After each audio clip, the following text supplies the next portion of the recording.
सरज़मीने तैबा से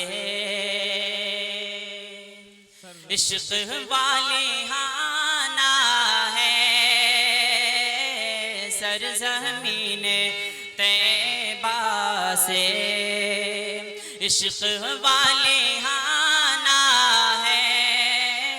सरज़मीने तैबा से। आइए हजरत, बिला किसी तमहीदो ताखीर के मैं हजरत मौलाना कलीमुल्लाह साहब कासमी से दरख्वास्त करता हूँ कि हजरत वाला तशरीफ़ लाएँ और अपना फ़यूज़ आम फरमाएँ। अल्हम्दुलिल्लाहि रब्बिल आलमीन वस्सलातु वस्सलामु अला सय्यिदिल अंबियाइ वल मुरसलीन व अला आलिहि व अस्हाबिहि व ज़ुर्रिय्यातिहि व अहलि बैतिहि अजमईन, अम्मा बाद। फ़अऊज़ु बिल्लाहि मिनश शैतानिर रजीम, बिस्मिल्लाहिर रहमानिर रहीम। लक़द कान लकुम फ़ी रसूलिल्लाहि उस्वह, सदक़ल्लाहुल अज़ीम। वक़ाल नबी सल्लल्लाहु अलैहि वसल्लम, अल्लाह अल्लाह फ़ी अस्हाबी ला तत्तख़िज़ूहुम ग़रज़न मिन बअदी, फ़मन अहब्बहुम फ़बिहुब्बी अहब्बहुम वमन अबग़ज़हुम फ़बिग़ज़ी अबग़ज़हुम व ख़ैरुल क़ुरूनि क़र्नी सुम्मा अल्लज़ीना यलूनहुम सुम्मा अल्लज़ीना यलूनहुम, औ कमा क़ाल अलैहिस्सलातु वस्सलाम। मुअज़्ज़ज़ सामीन किराम, जैसा कि आप हज़रात को मालूम है कि ये मुबारक महीना चल रहा है। इस मुबारक महीने के अंदर हम सब के आका जनाब मुहम्मद रसूलुल्लाह सल्लल्लाहु अलैहि वसल्लम की विलादत बासआदत हुई है। और साथ साथ ये भी हम सबको मालूम होगा जनाब मुहम्मद रसूलुल्लाह सल्लल्लाहु अलैहि वसल्लम की वफ़ात इसी महीने में हुई है। तो अगर हम इसको देखें तो एक एतबार से देखा जाए तो गम का महीना है और एक एतबार से देखा जाए तो खुशी का महीना है। लेकिन बहरकैफ अल्लाह तबारक व तआला ने जनाब मुहम्मद रसूलुल्लाह सल्लल्लाहु अलैहि वसल्लम को इस दुनिया के अंदर भेजकर उम्मत में बहुत एहसान फरमाया। अगर आप ज़माने जाहिलियत की तारीख को पढ़ेंगे, अल्लाह के नबी सल्लल्लाहु अलैहि वसल्लम की जो सीरत है वो सीरत आपके दौर की भी, आपके पहले की भी। ये सिर्फ आपको मकाम हासिल है। बाकी जितने भी अंबिया गुजरे हैं, जितने भी नबी गुजरे हैं, जितने भी रसूल गुजरे हैं, किसी की सीरत इस तरीके से कहीं आपको नहीं मिल सकती। जनाब मुहम्मद रसूलुल्लाह सल्लल्लाहु अलैहि वसल्लम की सीरत आपको हर जगह मिल जाएगी। आपकी पैदाइश से पहले क्या माहौल था, आप जब दुनिया के अंदर आए तो उस वक्त क्या माहौल था, आप जब नबी बनाए गए तो क्या माहौल था, और जो आपको नबुव्वत दी गई तो आप किस तरीके ने तबलीग का काम किया, किस तरीके से आपने लोगों के सामने दीन की बातें रखी, किस तरीके से आपने लोगों को अल्लाह की तरफ बुलाया। आपको तमाम की तमाम बातें सीरत नबी के अंदर मिल जाएंगी। ये आपका मौजिज़ा है। इसी तरीके से एक मौजिज़ा और है जो अल्लाह तबारक व तआला ने खास तौर से जनाब मुहम्मद रसूलुल्लाह सल्लल्लाहु अलैहि वसल्लम को दिया। वो मौजिज़ा ये है कि कुरान करीम वो किताब है जिसके सिलसिले में अल्लाह ताला ने खुद फरमाया, अलिफ लाम मीम ज़ालिकल किताबु ला रैब फीह। ये कुरान करीम वो किताब है जिसके बारे में शक व शुबा नहीं है। मेरे भाइयों, उसी कुरान करीम में अल्लाह तबारक व तआला ने ये बात इरशाद फरमाई, लक़द कान लकुम फ़ी रसूलिल्लाहि उस्वतुन हसना, कि देखिए आज दुनिया के अंदर ऐसा होता है, हर इंसान एक दूसरे को आइडियल बनाता है, दूसरे को अपना नमूना बनाता है, दूसरे को अपना बड़ा समझता है, उसके नक्शे कदम पर चलता है, उसकी नकल करता है कि मैं किसी तरीके से वहां पहुंच जाऊं, किसी तरीके से काम कर लूं, किसी तरीके से चीज हमारे अंदर आ जाए। आज जो इंग्लिश का स्टूडेंट है, इंग्लिश पढ़ने वाला है, अपने सर की नकलो हरकत को देखता है, उसकी तमाम चीजों को देखता है, बोलचाल को देखता है और ये सोचता है किसी तरीके से मैं भी सर की तरह हो जाऊं। आज डॉक्टर जो है, उसके जो बड़े डॉक्टर होते हैं, जो छोटे छोटे डॉक्टर होते हैं, उनकी नकलो हरकत देखते हैं। खुलासे कलाम ये, दुनिया के अंदर हर इंसान अपना किसी को आइडियल बनाना चाहता है। लेकिन मेरे भाइयों, बुजुर्गों और दोस्तों, हम सब का आइडियल अगर कोई है, जनाब मोहम्मद रसूलुल्लाह सल्लल्लाहु अलैहि वसल्लम की ज़ात अक़दस है। अगर जिसने नबी अकरम सल्लल्लाहु अलैहि वसल्लम को अपना आइडियल बना लिया, आपको अपना नमूना मान लिया, आपको अपना बड़ा समझ लिया, आपको अपना कायद समझ लिया, आपकी बातों पर अमल कर लिया, यकीन करिए और इस बात में कोई शक नहीं है, कोई शुबा नहीं है, दुनिया भी उसकी बनेगी और आखिरत भी इंशाअल्लाह उसकी जरूर बनेगी। लेकिन मेरे भाइयों, मेरी माँ और बहनों, अगर हमने किसी गैर को अपना आइडियल बनाया, किसी गैर को हमने अपना उसवा बना लिया, किसी गैर को हमने अपना रहबर मान लिया, तो मेरे भाइयों उसी नक्शे कदम पे हम चलेंगे। हदीस के अंदर आता है, जनाब मोहम्मद रसूलुल्लाह सल्लल्लाहु अलैहि वसल्लम तशरीफ फरमा है। एक सहाबी रसूलुल्लाह के नबी सल्लल्लाहु अलैहि वसल्लम के पास तशरीफ लाते हैं। दूसरे सहाबी सामने से जा रहे होते हैं। वो सहाबी कहते हैं, ऐ अल्लाह के नबी, ये शख्स जो जा रहा है मैं इससे मोहब्बत करता हूँ।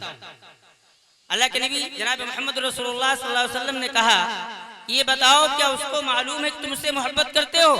कहा नहीं, उसको तो नहीं मालूम है, मैं तो अल्लाह के वास्ते उससे मोहब्बत करता हूँ। अल्लाह के नबी जनाब मोहम्मद रसूलुल्लाह सल्लल्लाहु अलैहि वसल्लम ने इरशाद फरमाया, जा करके तुम उसको बता दो ताकि वो भी तुमसे मोहब्बत करे।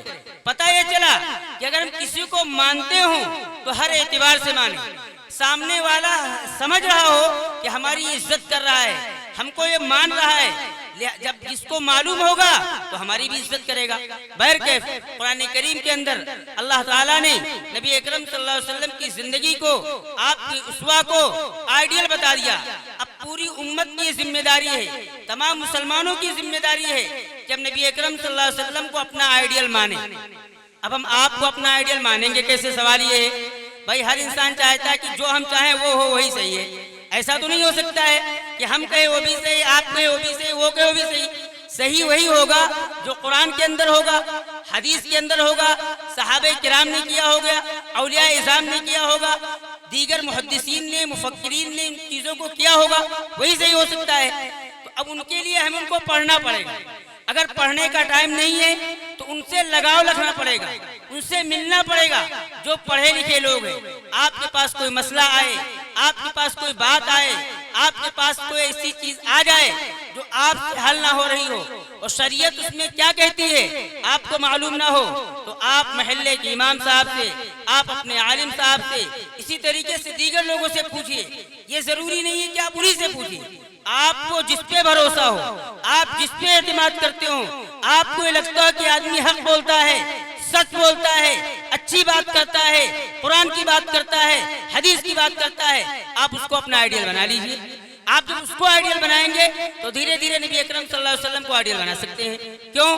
क्योंकि उस शख्स को तमाम चीजें मालूम है जो आपको नहीं मालूम थी। बहुत सी बातें ऐसी जो आपको मालूम है उसको नहीं मालूम है, वो आपसे मालूम करता है। भाई डॉक्टर साहब, हम बीमार हो गए हैं, शुगर लेवल बढ़ गया है, बीपी हाई हो गया, हम क्या करें? तो आपको भी आइडियल मानता है। लेकिन अगर रसूलुल्लाह सल्लल्लाहु अलैहि वसल्लम को आइडियल बनाना है, आपके उसवे को अपनाना है, शरीयत पे सही तरीके से चलना है, तो यकीनन हमें उलमाए किराम को अपनाना पड़ेगा। आज मेरे भाइयों, बुजुर्गों और दोस्तों, ये चीज बहुत आम होती जा रही है। हर इंसान ये सोचता है कि हम देखो कोई भी मसला अपना यूट्यूब से निकाल लेंगे, कोई भी मसला अपना यूट्यूब से हल कर लेंगे, कोई भी हम वेबसाइट पे जाएंगे और देख लेंगे। मेरे भाइयों, आपको मालूम होगा, अगर ना मालूम हो तो सुन लीजिए। आज जो यूट्यूब के अंदर जो चीजें पड़ी हुई हैं या ईमेल की सूरत में बहुत सी वेबसाइट पे मसाइल पड़े हुए हैं, हमसे ज्यादा गैरों के हैं। बीच में ऐसी ऐसी चीजें मिला देते हैं कि हमें आपको मालूम नहीं होगा। उलमाए किराम ही समझेंगे कि क्या गलत है क्या सही है। इसलिए जरूरी है कि अपने उलमाए किराम की कदर करें, उनकी इज्जत करें, उनका एहतराम करें, उनको अपना आइडियल बनाएं। जब उनको अपना आइडियल बनाएंगे, जनाब मोहम्मद रसूलुल्लाह सल्लल्लाहु अलैहि वसल्लम को आइडियल बनाना कोई मुश्किल नहीं होगा। इसलिए मेरे भाइयों, सबसे पहले गुजारिश तो ये है कि हम सब जनाब मोहम्मद रसूलुल्लाह सल्लल्लाहु अलैहि वसल्लम को अपना आइडियल बनाएं और आपके उसवा को, आपके तरीके को और आपके तमाम कामों को मीन ऑन करने की कोशिश करें। जब आपके नक्शे कदम पे चलने की कोशिश करेंगे तो मुकम्मल तौर से नहीं, कुछ भी चलेंगे, यही चलना, यही गिर करके चलना, किसी भी घिसट के चलना, ये आखिरत के अंदर काम आएगा। यही चीजें काम आएंगी। मेरे भाइयों, दुनिया के अंदर जो भी रौनक है, दुनिया की जितनी चीजें हैं ये तमाम की तमाम चीजें फना हो जाएंगी, लेकिन अगर जो काम आने वाली चीज है वो हमारे अमाल होंगे। और अमाल में क्या होंगे? वही जो हमने अपना आइडियल किसी को बनाया होगा।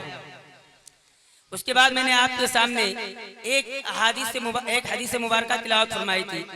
मेरे भाइयों, इस हदीस के अंदर अल्लाह के नबी जनाब मोहम्मद रसूलुल्लाह सल्लल्लाहु अलैहि वसल्लम ने अपनी उम्मत को आगाह करते हुए वाज़ और नसीहत फरमाया है, एक बात फरमाई है, एक तालीम दी है। और अगर हम आप देखें वो तालीम हमारे लिए बहुत ज़रूरी है। हमारे लिए वो तालीम इतनी ज़रूरी है कि अगर हम उस तालीम से हट गए तो ईमान से भी हट सकते हैं। अल्लाह के नबी जनाब मोहम्मद रसूलुल्लाह सल्लल्लाहु अलैहि वसल्लम ने इरशाद फरमाया, अल्लाह अल्लाह फी अस्हाबी ला तत्तखिदूहुम गरज़न मिन बादी। कि देखो, डरते रहना किस बात से? कि मेरे जाने के बाद मेरे सहाबा को निशाना मत बनाना। बहुत से लोग सहाबा को बुरा भला कह देते हैं, बहुत से लोग सहाबा पे तानु तशनी कर देते हैं, बहुत से लोग सहाबा को गालियां भी दे देते हैं, नौज़ बिल्लाह। लेकिन ऐसा नहीं होना चाहिए। अल्लाह के नबी जनाब मोहम्मद रसूलुल्लाह फरमाते हैं, अल्लाह अल्लाह फी अस्हाबी ला तत्तखिदूहुम गरज़न मिन बादी। मेरे जाने के बाद, दुनिया से जाने के बाद मेरे सहाबा को निशाना मत बनाना। क्यों मेरे भाई? कुरान ऐलान करता है, उलाइका हुमुल फाइजून उलाइका हुमुर राशिदून रज़ियल्लाहु अन्हुम व रज़ू अन्हु। अल्लाह उनसे राजी, वो अल्लाह से राजी।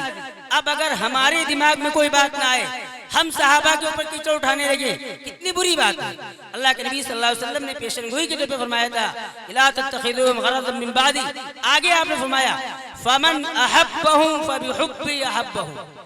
जो सहाबा से मोहब्बत करेगा, मुझसे मोहब्बत की बिना पे सहाबा से मोहब्बत करेगा।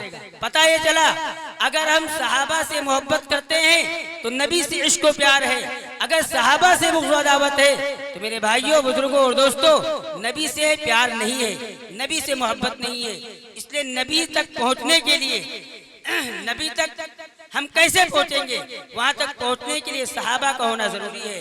और जब सहाबा ही गलत हो जाएंगे तो हम कैसे पहुंचेंगे? इसलिए जरूरी है कि सहाबा को अक़ीदत की निगाह से देखा जाए, मोहब्बत की निगाह से देखा जाए। और सहाबे किराम का जब नाम आए तो अक़ीदत से, मोहब्बत से उनका नाम लिया जाए। इसीलिए अल्लाह के नबी जनाब मोहम्मद रसूलुल्लाह सल्लल्लाहु अलैहि वसल्लम फरमाया, ला तत्तखिदूहुम गरज़न मिन बादी फमन अहब्बहुम फबिहुब्बी अहब्बहुम वमन अबग़ज़हुम फबिबुग़ज़ी अबग़ज़हुम। और जो सहाबा से दुश्मनी करेगा, सहाबा से बुग़्ज़ रखेगा, सहाबा से अदावत रखेगा, वो मुझसे दुश्मनी की बिना पे सहाबा से ऐसा करेगा। उसके बाद आपने फरमाया, व खैरुल क़ुरूनि क़र्नी सुम्मा अल्लज़ीना यलूनहुम सुम्मा अल्लज़ीना यलूनहुम। कि बेहतरीन, सबसे पाकीज़ा, सबसे बाइज़्ज़त, सबसे बेहतर, सबसे उम्दा, सबसे शानदार जो ज़माना है, मेरा ज़माना है। मेरे ज़माने के बाद जो ज़माना आएगा, खैरुल क़ुरूनि क़र्नी सुम्मा अल्लज़ीना यलूनहुम सुम्मा अल्लज़ीना यलूनहुम, यानी सहाबा का ज़माना और सहाबा के बाद ताबईन का ज़माना जो होगा वो सबसे बेहतर ज़माना होगा। इसलिए मेरे भाइयों, अगर हमें और आपको किसी को आइडियल बनाना है तो सबसे पहली बात जनाब मोहम्मद रसूलुल्लाह सल्लल्लाहु अलैहि वसल्लम को आइडियल बनाया जाए। और आइडियल बनाने में जाहिर सी बात है कि आपकी एक कोई तारीख नहीं है। अगर आपकी तारीख का आप मुताला करेंगे तो नबी अकरम सल्लल्लाहु अलैहि वसल्लम की तारीख के 3 जुज़ निकलेंगे खुलासे के तौर पर। एक जुज़ वो निकलेगा जो आपका बचपन का दौर है। अगर देखा जाए तो 4 भी निकाल सकते हैं, यानी आपके पैदाइश से पहले जो दौर था, लेकिन अब उसको हटा दे तो 3 जुज़ आपके मुकम्मल मिलेंगे। अल्लाह के नबी सल्लल्लाहु अलैहि वसल्लम का एक तो पैदाइशी है, आप सल्लल्लाहु अलैहि वसल्लम पैदा हुए, पले बड़े, कहाँ गए, किससे दूध पिया, रास्ते में क्या हुआ, फिर बहुत लंबा वाकया है, एक तफसीली वाकया है। उसके बाद आप बड़े हुए, जवान हुए, आपने तिजारत शुरू की। उसके बाद आप सल्लल्लाहु अलैहि वसल्लम ने मक्का के अंदर नबूवत का दावा किया। दावा वो किया जो अल्लाह ने आपको बताया था। तो एक जिंदगी तो आपकी ये है जो बचपने से लेकर जवानी तक है। उसके बाद जवानी में जब आपने नबूवत का दावा किया, आप नबी बनाए गए, वो जिंदगी शुरू होती है मक्की जिंदगी। एक मक्का के अंदर आप रहे, मक्का के अंदर आपने जब नबूवत का दावा नहीं किया था, आपने नहीं कहा था मैं नबी हूँ, तो लोगों ने आपको अपने आंखों पे बैठाया, लोगों ने आपको सरों पे बैठाया, अपने सीने से लगाया, इतनी इज्जत दी, इतना प्यार दिया कि आप पढ़ेंगे तो कहेंगे वो लोग इतना आपसे प्यार करते थे, इतना लगाव था, इतनी मोहब्बत थी। लेकिन जब आप सल्लल्लाहु अलैहि वसल्लम ने ये कहा कि अल्लाह एक है, मैं मोहम्मद अल्लाह का रसूल हूँ, तो वो लोग जो आपको गले से लगाते थे, सीने से लगाते थे, आप तारीख पढ़ेंगे आपको रोना आ जाएगा कि उन लोगों ने आपके साथ कितना जुल्म किया, कितनी ज्यादतियां की, कितना परेशान किया, क्या क्या नहीं आपके साथ किया। इसीलिए अल्लाह के नबी जनाब मोहम्मद रसूलुल्लाह सल्लल्लाहु अलैहि वसल्लम ने इरशाद फरमाया कि दीन के लिए, इस्लाम के लिए तमाम अंबिया किराम अलैहिस्सलाम को सताया गया, सबको परेशान किया गया और सबके साथ तकलीफ, सबको तकालीफ दी गई। लेकिन इस दीन की खातिर जितना मुझे सताया गया, जितना मुझे परेशान किया गया, किसी को नहीं परेशान किया गया। ये दो दौर हुए। तीसरा दौर वो है जब आप सल्लल्लाहु अलैहि वसल्लम हिजरत करके अल्लाह ताला की जानिब से, अल्लाह के हुक्म से चले जाते हैं। जब हिजरत करके जाते हैं तो एक मदनी दौर शुरू होता है। उसके बाद फिर आप सल्लल्लाहु अलैहि वसल्लम आते हैं मक्का। तो अगर आप देखेंगे तो आपके पूरी जिंदगी का खुलासा आपको 3 चैप्टर में मिलेगा। तो आपको पढ़ने के लिए सबसे पहला चैप्टर खोलना पड़ेगा कि आप सल्लल्लाहु अलैहि वसल्लम जब पैदा हुए तो आप सल्लल्लाहु अलैहि वसल्लम की परवरिश कैसे हुई, आप सल्लल्लाहु अलैहि वसल्लम को दूध किसने पिलाया, आप सल्लल्लाहु अलैहि वसल्लम दूध पीने के लिए कहाँ गए, जिसके साथ आप गए वो कौन था, वो कौन खातून है जिसने आपको दूध पिलाया, उसके बाद वहाँ कौन से वाकयात रूनुमा हुए, उनको क्या डर लाए। मैं एक इजमाना नकल कर रहा हूँ, तफसील नहीं कर रहा हूँ, लंबी तफसीर है। बहर कैफ अगर आपके बचपन के वाक़े को हम पढ़ेंगे तो काफी वक्त लगेगा। उस वक्त को आप पढ़ेंगे तो आपको समझ में आएगा कि अल्लाह के नबी सल्लल्लाहु अलैहि वसल्लम किस तरीके से थे। आप यकीनन ऐसे थे कि दुनिया के अंदर ऐसा, दुनिया के अंदर न कभी पैदा हुआ है न पैदा होगा, सुबह क़यामत तक ऐसा इंसान, ऐसा अशरफुल मखलूक आपके बाद दुनिया के अंदर न कोई पैदा हुआ है न आपके बाद कोई पैदा होगा। मेरे भाइयों, आपकी जिंदगी, आपकी सीरत अगर हम मुसलमान नहीं पढ़ेंगे तो कौन पढ़ेगा। अगर कोई हमसे ये सवाल कर ले कि आप जिस नबी को मानते हैं, जिस नबी के होने का दावा करते हैं, आप जरा ये बताइए उनके अखलाक कैसे थे, हमारे पास क्या होगा। मेरे भाइयों, कब होगा? जब हम पढ़ेंगे कि आपके अखलाक कैसे थे। अगर आपसे कोई सवाल कर ले, जिस नबी को आप मानते हैं उस नबी ने मामलात आपस में कैसे किए।